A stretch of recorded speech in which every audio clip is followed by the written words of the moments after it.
¿Sabes cuál es el propósito de tu existencia? Si leemos Jeremías capítulo 1, versículo 4 al 5, nos dice: te destiné a ser profeta.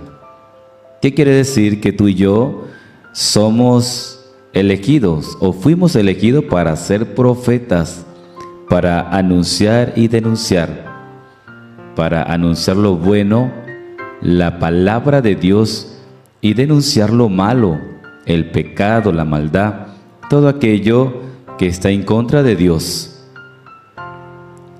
Entonces encontramos que una explicación de nuestra existencia es que hemos nacido para ser profetas.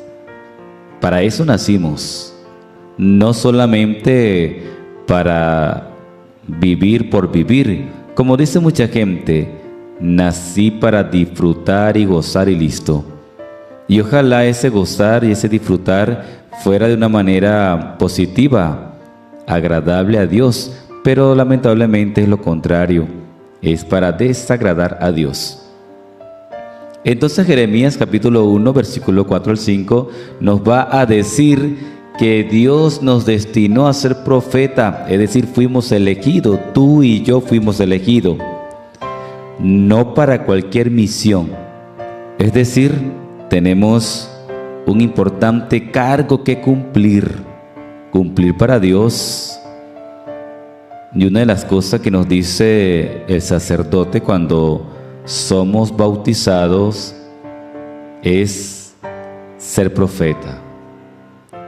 Es decir, nosotros somos profetas elegidos por Dios. Efesios capítulo 1, versículo 5 nos dice: somos hijos de Dios.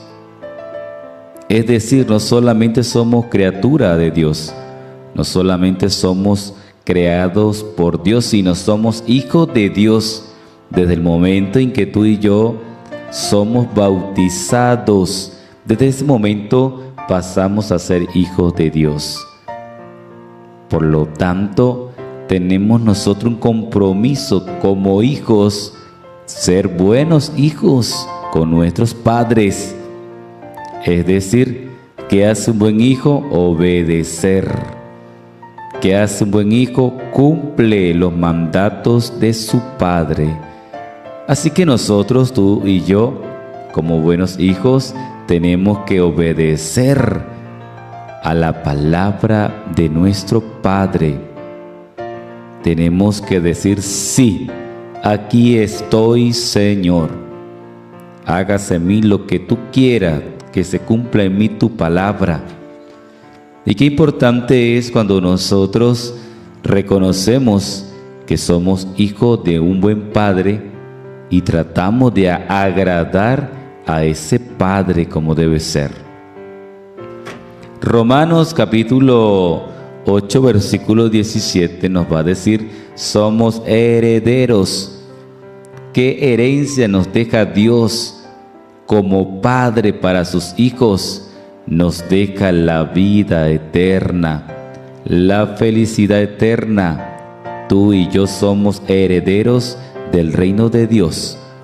Lamentablemente hay mucha gente que se excluye, que no quiere participar de ese reinado que viene de Dios. Entonces, todos por naturaleza también pertenecemos a esta herencia y tenemos que vivirla, aprovecharla. Es decir, tenemos que obtenerla. Pero ¿cómo lo hacemos? Una cosa muy importante: nuestro testimonio, nuestra acción día a día, lo que hago, lo que debo hacer. Pero lamentablemente mucha gente no quiere participar de esta herencia que viene de Dios. Debemos buscar el reino de Dios y su justicia. Una característica de este tema es que nosotros, como hijos de Dios, tenemos que buscar este reino y su justicia, una justicia que no falla, una justicia que nunca va a pasar de moda, aun cuando pasen los años, es la justicia divina. Al igual que el reino de Dios nunca pasará de moda, nunca será destruida. Muchos reinados en el mundo, reinados poderosos, duraron mucho tiempo, pero al final o al pasar del tiempo fueron destruidos.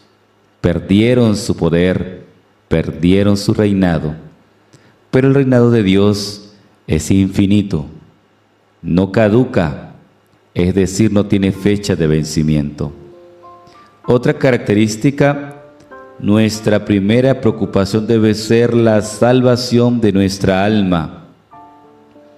Muchos nos preocupamos solamente por el vivir día a día y el comer día a día, llenar el estómago, vestirnos bien, tener muchos bienes materiales, no pasar necesidades. Esa es la preocupación de mucha gente, pero mucha gente no se preocupa por el alma, no se preocupa por esa alma que debemos cuidar, que debemos mantener en buen estado, un alma limpia, llena de la gracia de Dios. Usted le pregunta a mucha gente de nuestra sociedad y le parece extraño que tú le hables de salvar el alma. Dicen que no, que es mentira, que no es necesario, que no necesitan salvar el alma porque no existe, que solamente existe el cuerpo y lo que hacen el día a día y más nada. Muchos engaños de parte del mal para nosotros, para la humanidad. El hombre carnal no entiende las cosas del Espíritu. Gálatas capítulo 5, versículo 13. Gálatas 5, 16 al 17. Entonces, ¿qué quiere decir esto? Que nosotros solamente pensando o dejándonos llevar por la carne, pensamos en lo que desea la carne. Materialismo, libertinaje, pecado, y pare usted de contar, ese mundo lleno de maldad. Y por lo tanto nosotros, siendo carne, pensamos más que en la carne, en más nada. Y por lo tanto no nos preocupa la salvación del alma o lo que tenga que ver con la parte espiritual, solamente lo que tenga que ver con lo exterior, el materialismo, la parte humana solamente. Tenemos que ser el buen olor de Cristo, nos habla también Gálatas, y por lo tanto nosotros, en vez de usar una colonia cara o que tenga buen olor, que no está mal que lo hagamos, está muy bien que lo hagamos, pero también tenemos que preocuparnos por obtener ese buen olor de Cristo. Y ese buen olor de Cristo o perfume de Cristo no se vende en una tienda, en un supermercado o algo así. No, eso se obtiene con tu perseverancia, con tu fe, con tu constancia en la oración, en la lectura, en la Santa Eucaristía, la confesión. Todo aquello que tenga que ver con la parte espiritual nos lleva a que nosotros podamos obtener ese buen perfume, ese buen olor de Cristo. Muchos de nosotros olemos a otras cosas, a pecado, a maldad, a división, odio, rencor, envidia, en fin, pero no de esa manera no podemos tener el olor de Cristo. Tenemos que morir a ese hombre viejo, a esa mala vida, a esa mala manera de pensar y de actuar y transformarnos, tener conversión para que nosotros podamos ser ese buen olor de un cristiano. Nos dice más adelante, Jesucristo nos ofrece la vida eterna, gratis, pero no es barata. ¿Qué quiere decir eso? Es gratis, pero no es barata. Pues simplemente que Jesús es el único ser que nos ofrece la vida eterna Para ir al Padre tenemos que ir al Hijo, lo dice la palabra de Dios. Nadie va al Padre sino por medio de mí. Para nosotros ir al cielo, alcanzar la vida eterna, tenemos que ir por medio de Jesucristo. ¿Por qué se dice que es gratis? Porque Jesús murió en la cruz por ti y por mí. Y desde ese momento en que Jesús muere en la cruz, nos dio el pase para la vida eterna. Él ya pagó ese precio que fue muy alto y muy caro ese precio, porque fue precio de sangre. Pero Él lo hizo por obediencia y por amor a la humanidad. ¿Pero por qué no es barata? Simplemente porque tú y yo tenemos que también poner de nuestra parte. ¿Qué damos nosotros para poder alcanzar la vida eterna? ¿Qué tengo que hacer? ¿A qué me comprometo para poder alcanzar? ¿Qué propósito debo hacer para obtener la vida eterna? Bueno, dejar todo aquello que nos aleja de Dios. Y por eso no es barata, porque cuesta mucho. Las personas que están esclavizadas por el vicio, pues no es fácil dejar el vicio. Las personas que le encanta por lo menos la parte del libertinaje, todo lo que es moda y todas esas cosas que abarca a muchos jóvenes y llena a muchos jóvenes, pues no es fácil dejarlo. Porque mucha gente no quiere acercarse a Dios porque ellos saben que tienen que dar un precio, pagar un precio. Y ese precio es la conversión, cambiar de vida, una vida vieja por una vida nueva. Por eso no es barata, hay una condición, hay una exigencia. Dios te ama, Dios nos ama, pero también nos exige. Otra característica importante es: todos tenemos madera de santo, pero si no te dejas tallar, serás leña para el fuego. Esta característica muy buena, muy llamativa, porque nos dice: todos tenemos madera de ser santos. Y lo dice Jesús: sean santos porque yo soy santo. ¿Y quién fundó la Iglesia Católica? Un santo. Mateo capítulo 16, versículo 18. Todos hemos nacido para ser santos, porque la santidad no es una meta, sino es un estilo de vida. Pero si nosotros no nos dejamos tallar por ese gran maestro que es Jesús, por ese cultor perfecto, simplemente seremos leña para el fuego. Y es muy cierto, porque ser leña para el fuego quiere decir que nuestra alma se condena en el infierno. Todos tenemos o necesitamos que Dios sea nuestro Señor y Salvador. ¿Qué debe creer el cristiano católico o toda persona? Debe creer que Dios es nuestro Señor, que es nuestro único Dios, Rey, Señor y Salvador, Padre, Hijo, Espíritu Santo. Mucha gente piensa que su Salvador o su dueño o su Dios es el dinero, un gobierno, una ideología, y para usted de contar entre otras cosas. Pero le cuesta a mucha gente aceptar, y especialmente a aquella gente poderosa económicamente, que Dios es Dios y sobre Él no existe ni existirá otro ser por encima de Él. Tu vida es Jesucristo, y cuando te alejas de Él pierdes tu vida. Lo repito de nuevo: tu vida es Cristo, y cuando te alejas de Él pierdes tu vida. Si Jesús murió en la cruz por ti y por mí, sufrió porque sufrió bastante.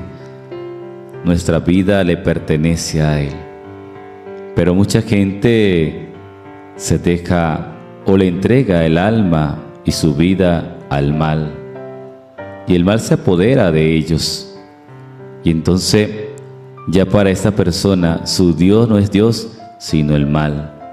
Ese mal que no deja de trabajar día y noche para hacer caer a los hijos de Dios. Pero hermano que me escuchas, Tenlo presente, tu vida es Cristo, como dice Filipenses capítulo 1, versículo 21. Si nos alejamos de Dios, nuestra vida se pierde, y muy cierto. ¿Cuántas personas con valores sociales, buenas personas, pero cuando se han alejado de Dios, se vuelven personas malas, no se reconocen, porque lamentablemente se alejaron de la vida que es Jesús. Y una persona que se aleja de Dios, de Jesús, pues simplemente está muerta en vida. Dios es bueno con todos, pero es Padre de quien lo acepta. Es decir, Dios es bueno, como dice la Biblia. Dios es amor, pero mucha gente no acepta a Dios como Dios. Mucha gente no acepta a Dios como Padre, ni como Creador. Mucha gente acepta muchas cosas, menos a Jesús, menos al Padre, menos al Espíritu Santo. Por lo tanto, Dios es Padre de quien lo acepta. Si usted acepta a Dios, Él es tu Padre, es tu Creador, es tu Dios. Pero si no lo aceptas, Dios deja de ser tu Padre. Porque mucha gente no cree en Dios. Mucha gente cree en muchas cosas, menos en Dios. Mucho ateísmo, mucho relativismo. 3 cosas que nos alejan de Dios: mundo, demonio y egoísmo. ¿Y qué será eso? ¿A qué se refiere estas 3 cosas? Mundo, demonio y egoísmo. Bueno, simplemente cuando habla de mundo, se refiere a ese mundo del libertinaje, como lo dice la palabra, ese mundo del libertinaje lleno de maldad, de diferentes tipos de pecado, donde entra todo aquello oscuro que viene del mal.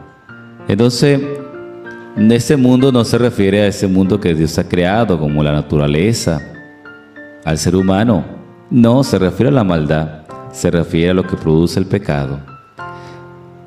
Y lamentablemente mucha gente pues se deja o se aleja de Dios porque nos dejamos controlar de la influencia del mundo, de ese mundo lleno de maldad,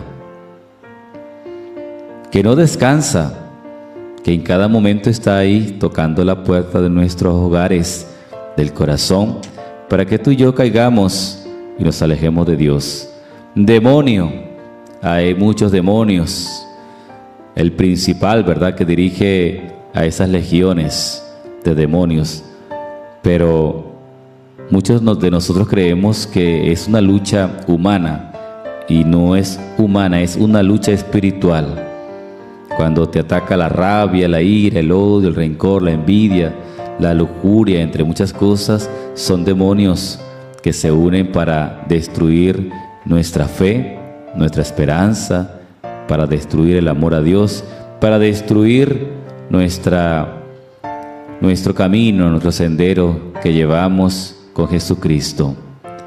Egoísmo, mucho egoísmo en la sociedad. No nos importa las personas, no nos importa los hermanos, no nos importa la necesidad, solamente queremos para nosotros lo bueno y lo malo para los demás. Ser egoísta nos lleva a rechazar al prójimo y no amar, rechazar al necesitado, cuando deberíamos acercarnos más a Él, porque en Él está Jesús, en Él está Dios presente. Egoísmo con nosotros mismos muchas veces. ¿Cuántas personas son egocéntricas y hasta con ellos mismos son egoístas porque no se regalan un tiempo, un rato, a vivir una experiencia con Jesús, con Dios? Somos egoístas con nuestras almas, con nuestra parte espiritual. Somos egoístas con la familia, en el hogar, con la esposa, con los hijos, con las amistades. Somos egoístas con Dios cuando no le dedicamos tiempo a Él, cuando no escuchamos su palabra, sino la nuestra solamente, cuando no escuchamos a Dios por medio del hermano, sino solamente por nuestro propio egocentrismo.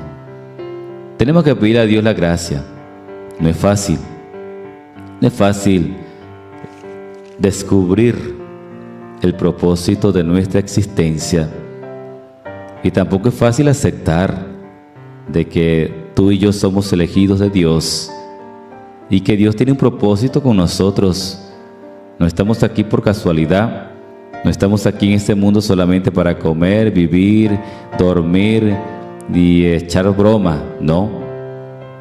Tenemos un propósito. Dios tiene un propósito en este proyecto de amor, en este proyecto de felicidad que Dios ha creado para el hombre.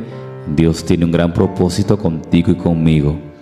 Aun cuando estemos pasando momentos difíciles, de tristeza, de soledad, momentos de amargura, momentos de quizás de debilidades, tentaciones, cuando creemos que la vida no importa, no vale, ahí está Jesús esperando que tú le aceptes, que tú le escuches, que lo dejes entrar en tu vida y en tu corazón.